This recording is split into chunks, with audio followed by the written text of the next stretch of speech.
Assalamualaikum warahmatullahi wabarakatuh. Perkenalkan, nama saya Muhammad Ikhlas Paujan. Saya dari kelompok 3 Manajemen STIE PGRI Kota Sukabumi.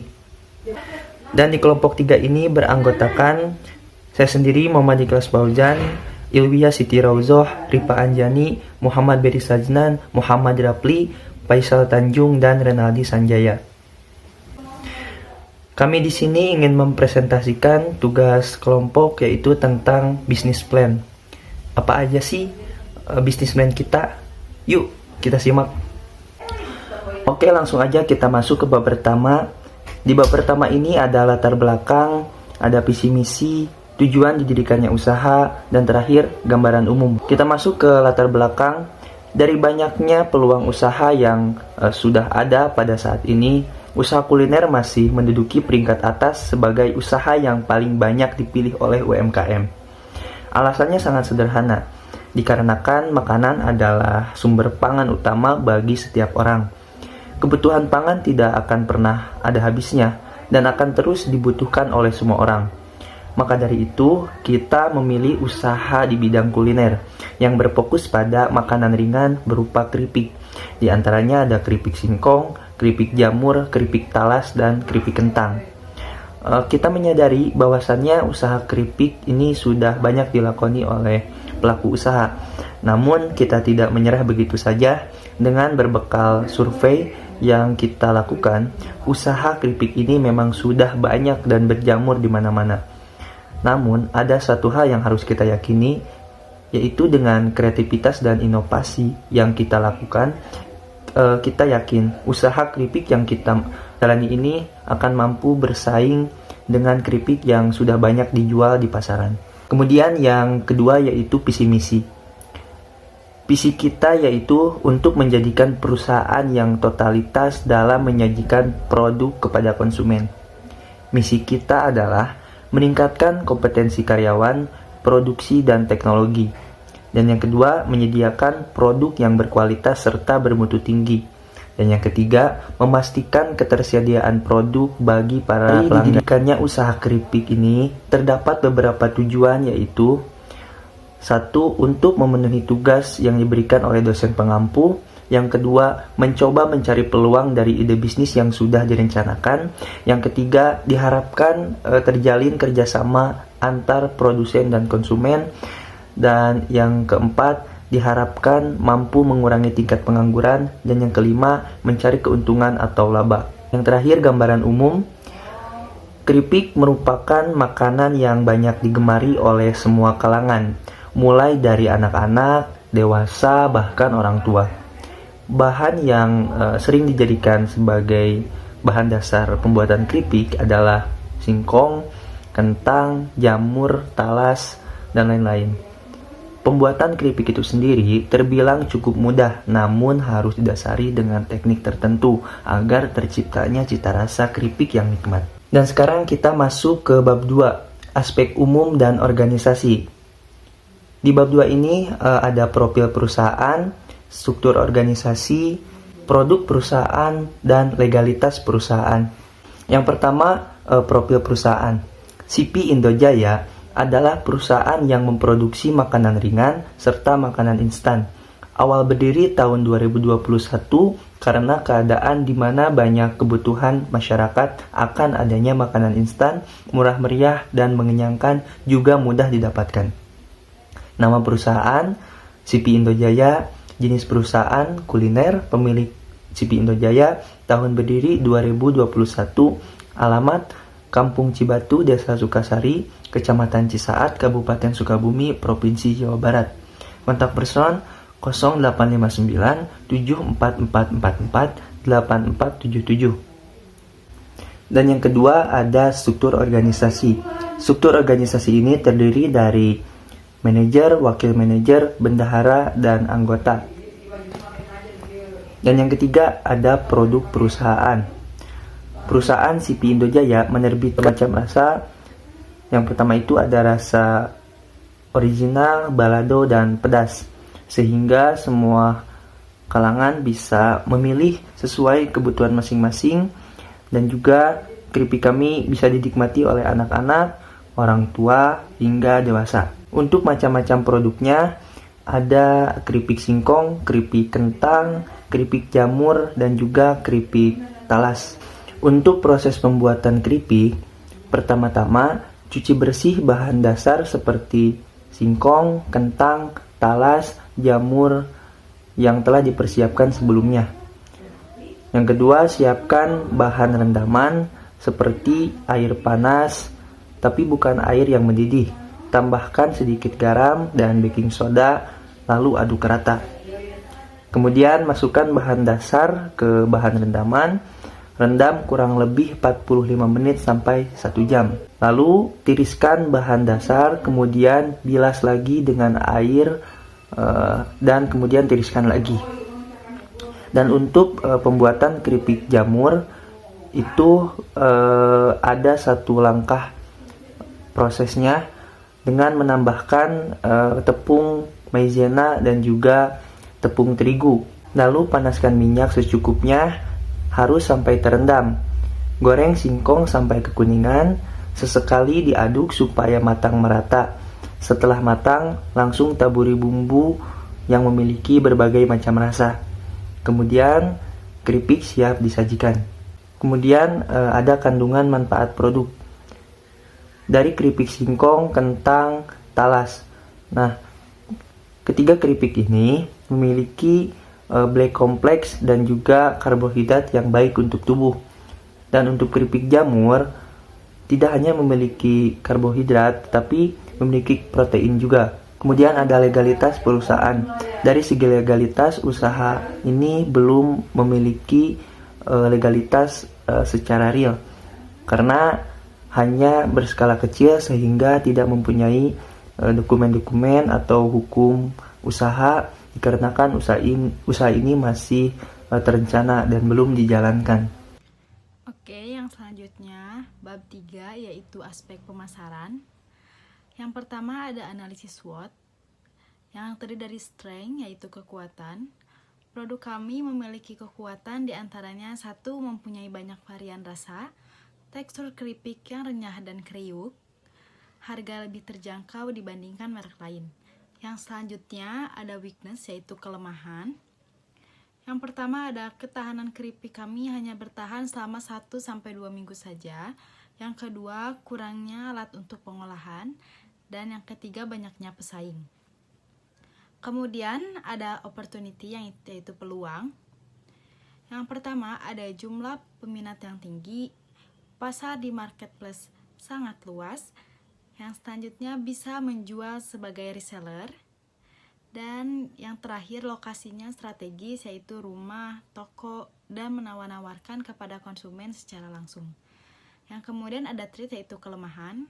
Kelemahan dari produk kami ini yang pertama konsumen mudah bosan dan jumlah kompetitor semakin banyak. Yang kemudian ada program pemasaran. A. Produk dan pelayanan. Produk yang dijual adalah keripik.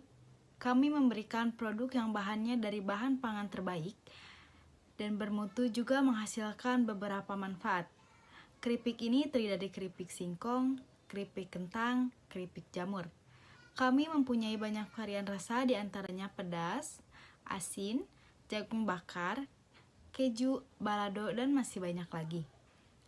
Di masa sekarang, banyak sekali orang-orang yang enggan untuk mencari makan dan membelinya secara langsung. Oleh karena itu, kami mempunyai solusinya yaitu memberikan pelayanan dengan cara mengirim barang sampai ke depan rumah dan menghitung ongkir sesuai dengan kilometer atau jarak dan terdapat juga di marketplace. Yang kedua ada penetapan harga.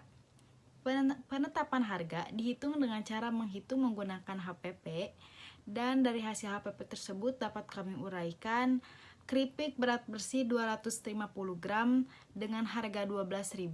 Harga tersebut kami peruntukkan kepada masyarakat menengah ke bawah. Segmen pasar kami yaitu usia 10 hingga 50 tahun. Yang selanjutnya ada kegiatan promosi. Untuk menambah daya tarik pelanggan, kami menggunakan promosi sebagai berikut. Yang pertama, ada dengan cara diskon dalam event-event tertentu, contohnya 12-12, misalkan keripik singkong diskon 10%. Yang kedua, jika membeli dengan banyak, maka kami akan berikan harga tertentu. Dan yang ketiga, memberikan voucher bagi yang sudah berlangganan membeli. Di dalam promosi kami ada 3 cara, yaitu story WhatsApp, story Instagram, dan berjualan di marketplace secara langsung serta melibatkan diri dalam acara tertentu. Dan yang terakhir yaitu ada tempat. Proses produksi keripik bertempat di Cibatu. Di sanalah kami memproduksi keripik-keripik seperti keripik singkong, keripik kentang, dan keripik jamur. Yang selanjutnya ada bab 4, yaitu aspek teknis dan operasi. Yang pertama ada rencana pengembangan. Untuk evaluasi lokasi yang kami pilih untuk tempat berjualan diantaranya dengan mengikuti bazar-bazar dan menitipkan pada warung-warung. Yang selanjutnya ada sarana dan prasarana. Sarana ini hanya kami butuhkan jika kami mengikuti bazar, yaitu dengan memanfaatkan meja dan kursi. Untuk prasarana kami membutuhkan kurang lebih 4 x 4 meter untuk tempat berjualan. Yang selanjutnya ada bahan-bahan utama. Bahan utama yang digunakan dalam usaha ini diantara lain singkong, kentang, talas, dan jamur, tepung tapioka, serta penyedap lainnya yang mudah didapatkan. Yang selanjutnya ada jadwal pelaksanaan. Usaha ini akan dimulai berjualan pada tahun 2022. Yang selanjutnya ada B, rencana pengoperasian usaha. Proses operasi usaha ini meliputi rencana penjualan, pembelian bahan-bahan, dan pembuatan produk, pelaksanaan kegiatan, pengawasan, dan evaluasi kinerja. Yang selanjutnya ada kebutuhan bahan operasi. Kebutuhan bahan operasi dikelola oleh masing-masing dan nantinya dikoordinasikan dengan pimpinan mengenai kebutuhan bahan operasi yang meliputi pendanaan, jumlah produk, dan kegiatan pemasaran. Selanjutnya bab 4 tentang aspek teknis dan operasi. Ada 2 poin. Yang pertama, rencana pengembangan, di mana ada evaluasi lokasi. Lokasi yang kami pilih ialah untuk tempat berjualan, misalnya bazar-bazar, dan kami selalu menyimpan di warung-warung setempat. Yang kedua, sarana dan prasarana. Sarana ini hanya digunakan bila kita ada bazar gitu. Contohnya meja, kursi, dan lain-lain. Prasarananya ialah tempat untuk lokasi berjualan 4 x 4 meter. Bahan bakunya keripik singkong. Bahan bakunya keripik dan antara lain singkong, talas, kentang, jamur. Selanjutnya jadwal pelaksanaan. Selanjutnya usaha ini dimulai sejak tahun 2022. Poin kedua tentang rencana pengoperasian usaha, di mana proses operasi usaha. Proses ini meliputi rencana penjualan bahan-bahan dan pembuatan produk, pelaksanaan kegiatan, pengawasan, sampai evaluasi kerja. Kemudian kebutuhan dan bahan operasi. Kebutuhan dan bahan operasi ini dikelola oleh masing-masing dan intinya dikoordinasikan dengan pimpinan mengenai kebutuhan bahan operasi apa saja yang dibutuhkan, meliputi jumlah pendanaan dan kegiatan pemasaran dan lain sebagainya. Untuk selanjutnya ialah bab 5, yaitu perhitungan modal, di mana yang pertama ada peralatan. Di perusahaan ini kami memerlukan peralatan seperti kompor gas LPG 3 kg, regulator, baskom, spatula, peralatan seperti untuk memasak sepertinya. Terus ada pisau, saringan, pemotong kentang. Dan totalnya ialah sebesar 1.310.000. Selanjutnya dari bahan baku keripik singkong, keripik talas, keripik kentang. Ada bahan bakunya bisa dijelaskan seperti singkong, talas, kentang, bawang merah, bawang putih, minyak goreng, garam, penyedap rasa, cabai. Untuk totalnya ialah menjadi itu semuanya ukurannya 1 kilo, jadi totalnya menjadi 696.000. Selanjutnya ada bahan baku keripik jamur seperti jamur tiram, bawang putih, bawang merah, tepung maizena, tepung terigu, minyak goreng, penyedap rasa, dan cabai. Untuk totalnya ialah Rp893.000. Selanjutnya bab 6 ialah tentang aspek ekonomi dan sosial, di mana ada 3 poin yang akan dijelaskan.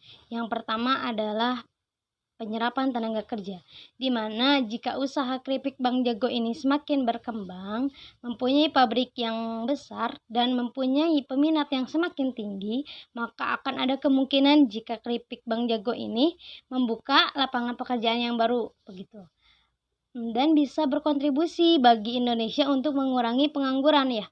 Sepertinya di Indonesia tingkat pengangguran itu tinggi begitu. Oleh karena itu, insya Allah jika keripik Bang Jago ini semakin terkenal atau semakin tinggi, berpesat gitu, maka akan ada kemungkinan membuka lapangan pekerjaan. Selanjutnya ialah poinnya tentang dampak terhadap lingkungan masyarakat, di mana dari dampaknya bisa berimbas kepada masyarakat, contohnya meningkatkan taraf hidup masyarakat, mengurangi tingkat pengangguran, terciptanya lapangan kerja baru bagi yang membutuhkan, selanjutnya mengurangi angka kemiskinan, dan memberikan cemilan yang bergizi. Poin terakhir ialah dampak terhadap industri. Sangat berdampak, karena jika semakin keripik ini besar gitu, maka banyak pesaing yang ketat. Untuk sekarang itu keripik semakin banyak begitu pesaingnya, maka dari itu keripik Bang Jago ini mempunyai inovasi-inovasi agar keripik Bang Jago tetap eksis, tetap berkembang dan banyak diminati oleh para konsumen. Mungkin sekian. Masuk ke kesimpulan. Ada banyak sekali jenis usaha yang bisa kita lakukan. Usaha apapun yang kita pilih, lakukanlah dengan sepenuh hati, tidak tergesa-gesa dalam mengambil keputusan, dan nikmatilah setiap prosesnya. Karena hasil yang besar tidak akan tercapai tanpa adanya rencana serta usaha yang besar pula. Tidak peduli seberapa banyak kita gagal, karena sejatinya tidak akan ada kesuksesan tanpa adanya kegagalan. Saat ini, kita memang membuat produk ini hanya untuk memenuhi tugas saja. Tetapi semoga saja suatu hari nanti saya dan teman-teman saya bisa mewujudkan usaha ini dan bisa mengurangi pengangguran di lingkungan kami. Sekian yang bisa kami sampaikan, kurang lebihnya mohon dimaafkan. Saya Muhammad Ikhlas Fauzan. Wassalamualaikum warahmatullahi wabarakatuh.